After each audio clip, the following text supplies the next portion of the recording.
চিংড়ি মালাইকারি বাঙালির অত্যন্ত জনপ্রিয় একটা খাবার। ব্রিটিশ আমলে কলকাতায় অবস্থানরত ব্রিটিশদের এটি জনপ্রিয় খাবার ছিল। এটা মূলত চিংড়ি মাছ আর নারকেলের দুধ দিয়েই বানায়। চলুন পুরনো অরিজিনাল রেসিপিটি দেখা যাক।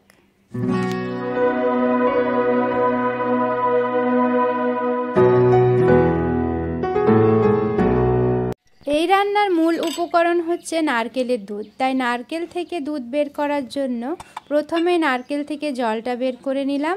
তারপর নারকেলটা ফাটিয়ে পুরো নারকেলটাকে কুড়িয়ে নেব। নারকেল কুড়ানো হয়ে গেলে হাত দিয়ে এইভাবে চেপে চেপে নারকেল থেকে দুধটা আমি আলাদা করে নেব।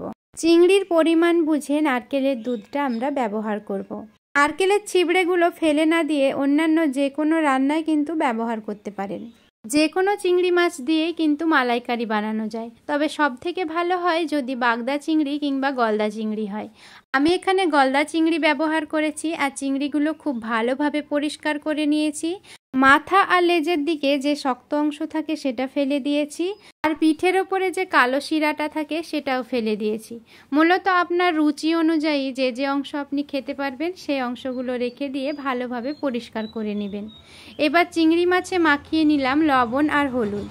চিংড়ি মালাইকারির জন্য কিন্তু এইরকম মাঝারি সাইজের চিংড়িগুলোই সব থেকে ভালো হয়।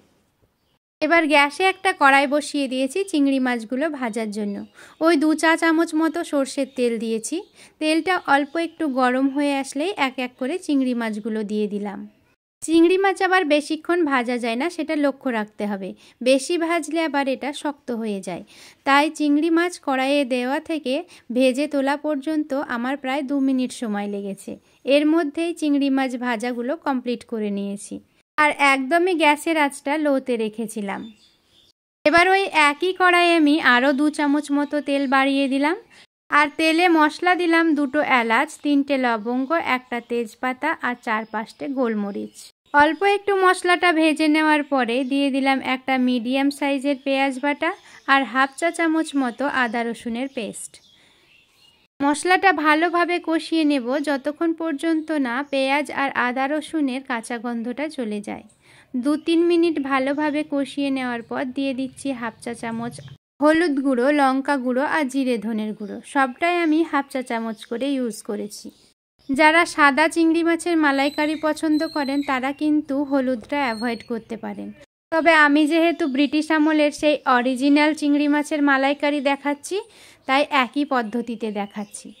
অল্প একটু নারকেলের দুধ দিয়ে আবারও ভালোভাবে আমি মশলাটা কষিয়ে নিচ্ছি। 4-5 মিনিট মশলাটা কষানোর পরে কিন্তু এইভাবে তেল বেরিয়ে আসছে মশলা থেকে। তেল বেরিয়ে আসলেই বুঝতে হবে মশলাটা আমাদের কষানো হয়ে গেছে। ভালোভাবে মশলাটা কষিয়ে নেওয়ার পরে বাকি নারকেলের দুধটা আমি এখানে মিশিয়ে দিলাম। কোনো রকম এক্সট্রা জল কিন্তু আমি ব্যবহার করিনি। আপনারা চাইলে বাটিটা ধুয়ে অল্প একটু জল দিয়ে দিতে পারেন। মশলাটা ভালো মতো ফুটে উঠলেই চিংড়ি মাছগুলো এর মধ্যে দিয়ে দেবেন। এবার অপেক্ষা করব ফুটে ওঠার।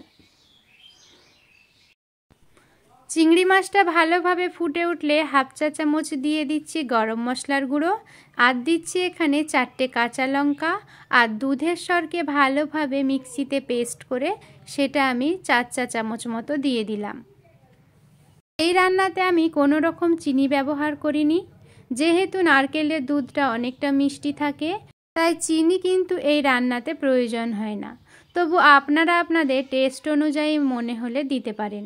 এবার এখানে লাস্ট ফিনিশিং দিলাম 1/2 চা চামচ ঘি দিয়ে।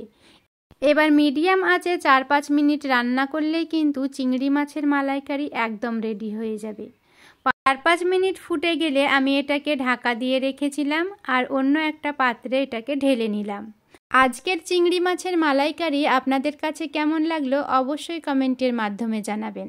আমার এই রেসিপি আপনাদের কাছে ভালো লেগে থাকলে, আপনাদের কোনো রকম উপকারে এসে থাকলে অনেক অনেক ভালোবাসা দিয়ে আমার চ্যানেলের সাথেই থাকবেন আর আমার চ্যানেলকে সাপোর্ট করবেন।